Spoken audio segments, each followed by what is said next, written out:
Students, இந்த வீடியோவில் நம்ம பார்க்க போகிற ப்ராப்ளமும் ஒரு ரேண்டம் ப்ராசஸ் WSS அப்படின்னு ப்ரூவ் பண்ணுறது தான். பட் இந்த ப்ராப்ளம் ப்ரீவியஸ் ப்ராப்ளத்தை விடவும் கொஞ்சம் டிஃப்ரெண்ட்டாக இருக்கும். பிகாஸ் இங்கே வந்துட்டு இந்த ரேண்டம் ப்ராசஸில் 2 ரேண்டம் வேரியபிள்ஸ் இருக்கும். தட் இஸ் 2 டேர்ம் இருக்கும். 2 டேர்ம்லேயும் ஒரு ரேண்டம் வேரியபிள் இருக்கும். அண்ட் அந்த ரேண்டம் வேரியபிள் வந்துட்டு normally distributed random variable. That is இங்கே வந்துட்டு மீனுக்கு வேல்யூவும் வேரியன்ஸ்க்கு வேல்யூவும் கொடுத்துருப்பாங்க. இந்த டைப்பில் உள்ள ப்ராப்ளமும் இம்பார்ட்டன்ட் ப்ராப்ளம் தான். அண்டு இந்த ப்ராப்ளமும் கூட ரொம்ப இம்பார்ட்டண்ட்டான ஒரு ப்ராப்ளம் தான்.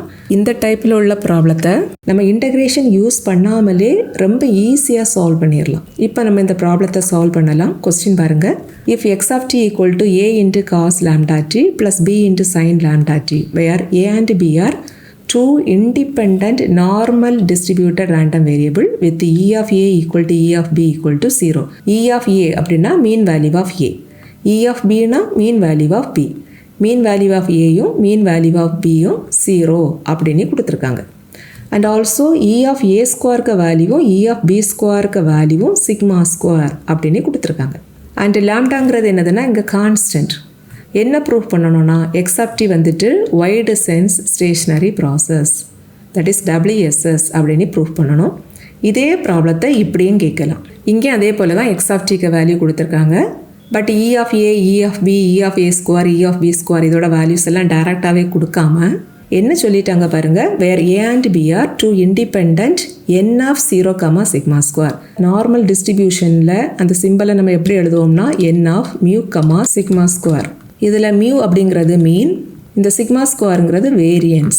ஸோ இந்த ஃபார்மில் ஒரு வேல்யூ கொடுத்தாலே இந்த ப்ராக்கெட்டுக்குள்ளாடி ஃபஸ்ட்டாக இருக்கிறது மீனுக்கு வேல்யூ, செகண்டாக இருக்கிறது வேரியன்ஸுக்கு வேல்யூ. ஓகேவா? இங்கே என்ன கொடுத்துருக்காங்க பாருங்கள். ப்ராக்கெட்டுக்குள்ளாடி ஃபஸ்ட்டு வந்துட்டு 0 அப்படின்னு கொடுத்துருக்காங்களா? ஸோ மீனோட வேல்யூ 0. இங்கே வந்துட்டு a and b 2 ரேண்டம் வேரியபிளும் நார்மலி டிஸ்ட்ரிபியூட்டட் ரேண்டம் வேரியபிள்னு தான் கொடுத்துருக்காங்க. ஸோ மீன் வேல்யூ ஆஃப் ஏயும் 0, மீன் வேல்யூ ஆஃப் பியும் 0. தட் இஸ் e ஆஃப் ஏக்கு வேல்யூவும் 0, e ஆஃப் பிக்கு வேல்யூவும் 0. ஓகேவா? இப்படி நீங்கள் இதுலேருந்து எழுதிடலாம். அடுத்தது பாருங்கள். வேரியன்ஸ்க்கு வேல்யூ சிக்மா ஸ்கொயர்னு கொடுத்துருக்காங்க. ஸோ டைரெக்டாகவே நீங்கள் எப்படி எழுதிடலாம்? வேரியன்ஸ் வேல்யூ ஆஃப் ஏ இதோட value sigma square, variance value of b இதோட வேல்யூவும் சிக்மா ஸ்கொயர். இதில் இந்த variance of a equal to sigma ஸ்கொயர்னு இருக்குது பார்த்தீங்களா? இதில் இருந்து நம்ம e ஆஃப் a ஸ்கொயருக்கு வேல்யூ கண்டுபிடிக்கலாம். வேரியன்ஸ் ஆஃப் a இதோட ஃபார்முலா என்ன வரும்னா e of a square minus e of a the whole square. And இங்கே e ஆஃப் ஏக்கு வேல்யூ 0 இல்லையா? ஸோ அதை இதில் கொண்டு சப்ஸ்டியூட் பண்ணணும்னா வேரியன்ஸ் ஆஃப் ஏக்கு value equal to e of a square அப்படின்னு கிடைக்கும். இங்கே வேரியன்ஸ் ஆஃப் ஏக்கு வேல்யூ சிக்மா ஸ்கொயர் தானே? ஸோ அதை இந்த எக்வேஷனில் கொண்டு சப்ஸ்டியூட் பண்ணணும்னா sigma square equal to E of A square அப்படின்னு கிடைக்கும். சிமிலர்லி இந்த எக்வேஷனை யூஸ் பண்ணி இ ஆஃப் பி ஸ்கொயருக்கு value equal to sigma square அப்படின்னு நம்ம கொண்டு வந்துடலாம். ஓகேவா? ஸோ கொஸ்டின் இப்படி கொடுத்தாலும் அல்லது இப்படி கொடுத்தாலும் ப்ரொசீஜர் சேம் தான். ஓகேவா? இப்போ நம்ம இந்த ப்ராப்ளத்தை சால்வ் பண்ணலாம். இங்கே ப்ரூவ் பண்ண வேண்டியது என்னதுன்னா x of tங்கிறது WSS அப்படின்னு தான். ஒரு ரேண்டம் ப்ராசஸை WSS ரேண்டம் ப்ராசஸ்ன்னு ப்ரூவ் பண்ணுறதுக்கு 2 கண்டிஷன் நம்ம ப்ரூவ் பண்ணணும். ஃபர்ஸ்ட் வந்துட்டு அந்த ரேண்டம் ப்ராசஸ் x of tயோட மீன் வேல்யூ கான்ஸ்டன்ட் அப்படின்னு ப்ரூவ் பண்ணணும். Mean value of x of tயை e of x of t அப்படின்னு நம்ம டினோட் பண்ணுவோம். ஸோ இதோட வேல்யூ கான்ஸ்டன்ட் அப்படின்னு ஃபஸ்ட்டாக நம்ம ப்ரூவ் பண்ணணும். செகண்டாக நம்ம என்ன ப்ரூவ் பண்ணணும்னா இந்த x of tயோட autocorrelation function value is a function of t1 minus t2 அப்படின்னு ப்ரூவ் பண்ணணும். Autocorrelation of x of tயை நம்ம எப்படி டினோட் பண்ணுவோம்னா rxx of t1, t2. So rxx of t1, t2 இதோட வேல்யூ நீங்கள் கண்டுபிடிச்சிங்கன்னா அதோட ஆன்சர் வந்துட்டு in terms of t1 minus t2ல இருக்கணும். இந்த 2 கண்டிஷனும் சாட்டிஸ்ஃபை ஆச்சுதுன்னா மட்டும்தான் இந்த ரேண்டம் ப்ராசஸ் x of tயை WSS ப்ராசஸ் அப்படின்னு சொல்லுவோம். ஓகேவா? இந்த 2 கண்டிஷனில் ஏதாவது ஒன்று ஃபெயில் ஆனாலே அந்த ரேண்டம் ப்ராசஸ் வந்துட்டு WSS ப்ராசஸாக இருக்காது. ஓகேவா? ஸோ ஃபஸ்ட்டு வந்துட்டு கொடுத்துருக்கக்கூடிய வேல்யூஸ் எல்லாம் எழுதி வச்சுக்கலாமா? தட் இஸ் இங்கே ஃபஸ்ட்டாக என்ன கொடுத்துருக்காங்க பாருங்கள். எக்ஸ்பெக்டேஷன் ஆஃப் a இதோட வேல்யூ 0. அடுத்தது expectation of b that is e of பிக்கு வேல்யூ 0 அப்படி கொடுத்துருக்காங்க. அதுக்கப்புறம் e ஆஃப் a ஸ்கொயர் இதோட value sigma square. Then e of b square இதோட value sigma square. And also என்ன கொடுத்துருக்காங்கன்னா a and b are independent அப்படின்னு கொடுத்துருக்காங்க. இந்த ரேண்டம் வேரியபிள் ஏயும் பியும் இண்டிபெண்ட் அப்படின்னா e of a into b இதோட வேல்யூ என்ன வரும்? e of a into E of B. ஓகேவா? இங்கே E of A E of B ரெண்டு வேல்யூவும் ஜீரோவா? ஸோ அதை கொண்டு இதில் சப்ஸ்டியூட் பண்ணணும்னா இ ஆஃப் ஏபி அதோட வேல்யூவும் 0 அப்படின்னு கிடைக்கும். நம்ம இங்கே ப்ரூஃப் பண்ண வேண்டியது என்னதுன்னா X of T is WSS. WSSன்னு ப்ரூஃப் பண்ணுறதுக்கு ஃபஸ்ட்டாக வந்துட்டு E of X of T constant அப்படின்னு ப்ரூஃப் பண்ணணும். செகண்டாக என்ன ப்ரூஃப் பண்ணணும்? RXX ஆஃப் T1, T2 இதோட value function of T1 minus T2 அப்படின்னு ப்ரூஃப் பண்ணணும். ஓகேவா? ஸோ ஃபஸ்ட்டு வந்துட்டு இ ஆஃப் எக்ஸ் ஆஃப் டிக்கு வேல்யூ கண்டுபிடிச்சிடலாமா? That is E of X of T is equal to E of, இந்த கொஸ்டினில் எக்ஸ் ஆஃப் டிக்கு வேல்யூ என்ன இருந்தது பாருங்கள், இங்கே இருக்குது a into cos lambda T plus B into sine lambda D.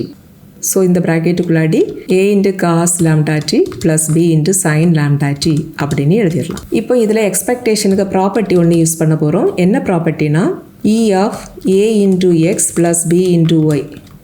இதை நம்ம எப்படி எழுதிடலாம்னா இ ஆஃப் இங்கே இருக்கக்கூடிய first value AX plus E of இங்கே இருக்கக்கூடிய செகண்ட் வேல்யூ பிஒய். பட் இங்கே வந்துட்டு ஏயும் பியும் கான்ஸ்டண்ட்டாக, ஸோ எக்ஸ்பெக்டேஷனுக்கு வழியில் ஏ அண்ட் பியை எடுத்துடலாம். That is A into E of X plus B into E of Y. இதே போல் தான் இங்கேயும் இருக்குது ப்ராக்கெட்டுக்குள்ளாடி. இங்கே ஏயும் பியும் தான் ரேண்டம் வேரியபிள் அப்படின்னு கொடுத்துருக்காங்க. ஸோ பக்கத்தில் இருக்கக்கூடிய இந்த காஸ் ஃபங்க்ஷனும் சைன் ஃபங்க்ஷனும் கான்ஸ்டன்ட். ஓகேவா? தட் இஸ் இது வந்துட்டு ஸ்மால் ஏ போல் இருக்குது, இது வந்துட்டு ஸ்மால் பி போல் இருக்குது. ஸோ இதோட வேல்யூவை நம்ம ரெண்டாக ஸ்ப்ளிட் பண்ணிடலாம். That is A into that is cos of lambda T into E of capital A. Then plus இந்த பிக்கு வேல்யூ இங்கே sin of lambda t then into e of இந்த capital B. But e of a and e of b இந்த ரெண்டு வேல்யூவும் கொஸ்டின்லேயே கொடுத்துருக்காங்க 0 அப்படின்னு. So அதை கொண்டு இங்கே சப்ஸ்டியூட் பண்ணிடலாமா? ஸோ அப்படி சப்ஸ்டியூட் பண்ணினா நமக்கு வந்துட்டு ஆன்சர் 0ன்னு கிடைக்கும். ஸோ ஃபஸ்ட்டு பார்ட்டு ப்ரூவ் ஆகிடுச்சு. That is mean value of X of T இதோட வேல்யூ 0ன்னு வந்துருக்குது. 0ங்கிறது ஒரு constant. So first part prove ஆகிடுச்சா? அடுத்தது ஆட்டோ கார்லேஷனுக்கு வேல்யூவை கண்டுபிடிக்கலாம். அதோட ஆன்சரும் in terms of T1 minus T2ல இருக்குதுன்னு ப்ரூவ் பண்ணிட்டோன்னா போதும். ஓகேவா?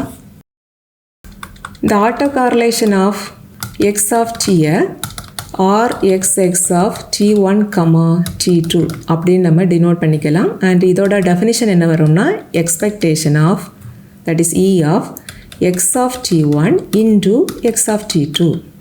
அண்ட் இந்த கொஸ்டினில் எக்ஸ் ஆஃப் டிக்கு வேல்யூ என்ன கொடுத்துருந்தாங்கன்னா A into cos of lambda T plus B into sine of lambda T. So X of T1 கண்டுபிடிக்கிறதுக்கு என்ன செய்யணும்னா இந்த ஃபங்க்ஷனில் டி இருக்கிற பிளேஸ்லலாம் T1 அப்படின்னு சப்ஸ்டியூட் பண்ணிட்டோன்னா போதும். தென் எக்ஸ் ஆஃப் T2 கண்டுபிடிக்கிறதுக்கு என்ன செய்யணும்? இதே எக்ஸ் ஆஃப் டியில் டி இருக்கிற பிளேஸ்லலாம் T2 அப்படின்னு சப்ஸ்டியூட் பண்ணிட்டோன்னா போதும். புரியுதாம்மா?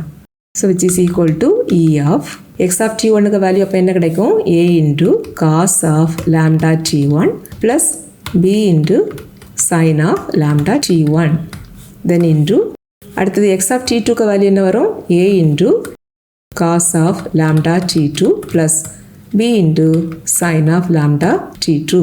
இப்போ ஜஸ்ட் நம்ம இந்த ரெண்டு ஃபேக்டரையும் மல்டிப்ளை பண்ணிடலாம். ஜஸ்ட் ஆர்டினரி மல்டிப்ளிகேஷன் செய்தால் போதும்.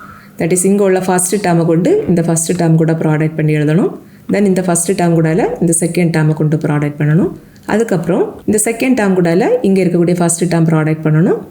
தென் லாஸ்ட் டேர்ம் வந்துட்டு என்ன வரும்? இங்குள்ள செகண்ட் டேர்ம் கூட இங்குள்ள செகண்ட் டேர்மை கொண்டு ப்ராடக்ட் பண்ணணும். அப்போ நமக்கு 4 டேர்ம் இந்த ப்ராக்கெட்டுக்குள்ளாடி கிடைக்கும். That is E of first term என்ன வரும்? A into cos lambda T1 into A into cos lambda T2. So A into A வந்துட்டு ஏ ஸ்கொயராக மாறிடும். Then cos of lambda T1 into cos of lambda T2. ஓகேவாம்மா? Then plus அடுத்த term என்ன வரும்? இந்த ஃபஸ்ட்டு டேர்ம் கூட இந்த செகண்ட் டேர்ம் ப்ராடக்ட் பண்ணுறப்ப இங்கே ஒரு ஏ இருக்கும், இங்கே ஒரு பி இருக்கும். தட் இஸ் ஏபி இன்ட்டு இந்த காஸ் லாம்டா T1 இன்ட்டு இங்கே உள்ள sine lambda T2. Then third term என்ன வரும் பாருங்கள்? இங்குள்ள செகண்ட் டேர்ம் கூட இங்குள்ள ஃபஸ்ட்டு டேர்மை ப்ராடக்ட் பண்ணுறப்ப இங்கே ஒரு பி இருக்கும், இங்கே ஒரு ஏ இருக்கும். தட் இஸ் அதை வந்துட்டு நம்ம ஏபின்னு எழுதிக்கலாம். இங்கே வந்துட்டு சைன் லாம்டா T1, இங்கே வந்துட்டு காஸ் லாம்டா T2. ஓகேவா? தென் லாஸ்ட் டேர்ம் என்ன வரும் பாருங்கள்? இங்கே உள்ள செகண்ட் டேர்மே இங்கே உள்ள செகண்ட் டேர்மே ப்ராடக்ட் பண்ணுறப்ப B into B that is B ஸ்கொயராக மாறிடும். தென் இங்கே ஒரு சைன் லாம்டா T1 இருக்கும், இங்கே சைன் லாம்டா T2 இருக்கும். புரியுதாம்மா? இப்போ இதை நம்ம 4 டேர்மாக ஸ்ப்ளிட் பண்ணிடலாம். That is E of first term, then plus E of second term, then plus E of third term, then plus E of fourth term. ஓகேவா? that is E of இங்கே இருக்கக்கூடிய first term, then plus E of இங்கே இருக்கக்கூடிய second term, then plus E of இங்கே இருக்கக்கூடிய third term, then plus E of இங்கே இருக்கக்கூடிய last term. ஓகேவாமா? And இங்கே இருக்கக்கூடிய வேல்யூஸில் A and B இந்த ரெண்டும் தான் ரேண்டம் வேரியபிள்ஸ். ஓகேவா? மீதி இருக்கிறதெல்லாம் கான்ஸ்டன்ட். தட் இஸ் இங்கே இருக்கக்கூடிய இந்த வேல்யூ கான்ஸ்டன்ட், இது கான்ஸ்டன்ட், இது கான்ஸ்டன்ட், இதுவும் கான்ஸ்டன்ட். ஸோ இங்கே நம்ம ஒரு எக்ஸ்பெக்டேஷனுக்கு ப்ராப்பர்ட்டி யூஸ் பண்ணிக்கலாம். That is expectation of A into X.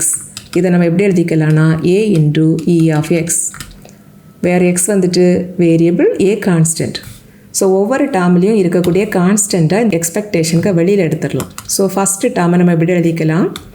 cos of lambda t1 into cos of lambda t2 then into E of A square. Then second term எப்படி reduce ஆயிரும்?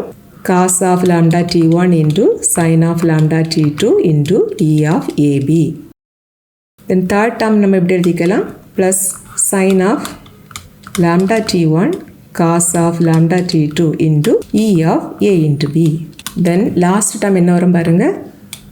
sin of lambda t1 into sin of lambda t2 into E of B square. ஓகேவா?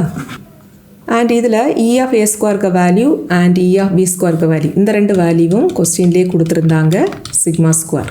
And E of ABக்கு value நம்ம கண்டுபிடிச்சோம், அதோட value 0. ஓகேவா? இதெல்லாம் கொண்டு இங்கே சப்ஸ்டியூட் பண்ணிடலாம். So which is equal to first term எப்படி ரெடியூஸ் ஆகும்னா இதுக்கு பதிலாக நம்ம சிக்மா ஸ்கொயர் அப்படின்னு சப்ஸ்டியூட் பண்ணிட்டோன்னா ரிமைனிங் என்ன இருக்கும்? cos of lambda t1 cos of lambda t2 இப்படி இருக்கும். இந்த second term and third term இந்த ரெண்டும் 0வாக மாறிடும். பிகாஸ் இதில் E of ABக்கு பதிலாக நம்ம 0 அப்படின்னு சப்ஸ்டியூட் பண்ணிடலாம். ஸோ ரிமைனிங் இருக்கிறது லாஸ்ட் டேர்ம்.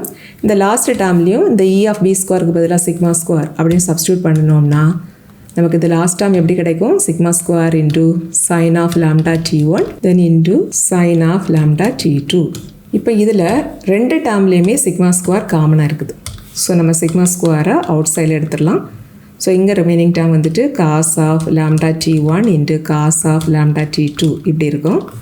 அண்ட் இங்கே வந்துட்டு plus sine of lambda t1 into sine of lambda t2 இப்படி இருக்கும். ஓகேவா? அண்ட் இதில் இந்த லாம்டா t1 A போல் வச்சுக்கோங்க, இந்த லாம்டா t2 B போல் வச்சுக்கோங்க. இப்போ இந்த ப்ராக்கெட்டுக்குள்ளாடி இருக்கக்கூடிய இந்த வேல்யூ நமக்கு எந்த ஃபார்மில் இருக்குது பாருங்கள்? Cos A cos B plus sin A sin B அந்த ஃபார்முலா இருக்குதா? அண்ட் இதோட ஃபார்முலா நீங்கள் படிச்சிருப்பீங்க, cos A minus B அப்படின்னு. ஓகேவா? ஸோ இதுக்கு பதிலாக நம்ம என்ன சப்ஸ்டியூட் பண்ணிடலாம்? cos of A minus B. இங்கே வந்துட்டு ஏக்கு பதிலாக இவ்வளோ டேர்ம் இருக்குது, பிக்கு பதிலாக இந்த டேர்ம் இருக்குது. That is sigma square into cos of ஏயோட வேல்யூ லாம்டா t1 மைனஸ் இந்த பிக்கு value lambda t2 which is equal to sigma square into cos of இதில் பாருங்கள் லாம்டா காமனாக இருக்குதா இந்த ப்ராக்கெட்டுக்குள்ளாடி. ஸோ நம்ம லாம்டாவை இந்த ப்ராக்கெட்டுக்கு அவுட் சைடில் எடுத்துடலாம். அப்போ இங்கே ரிமைனிங் டேர்ம் t1 இருக்கும், இங்கே வந்துட்டு மைனஸ் t2 இருக்கும். ஸோ நமக்கு ஆட்டோ கார்லேஷன் ஃபங்க்ஷனுக்கு value that is RXX of t1, t2 இதோட value sigma square into cos of lambda into t1 minus t2 அப்படின்னு கிடச்சிருக்குதா? இது வந்துட்டு ஃபங்க்ஷன் ஆஃப் t1 மைனஸ் t2ல இருக்குது. So second condition also true. ஓகேவா? That is which is a function of t1 minus t2. Therefore கொடுத்திருக்கிற random process x of t வந்துட்டு ஒரு WSS process. ஓகேவா?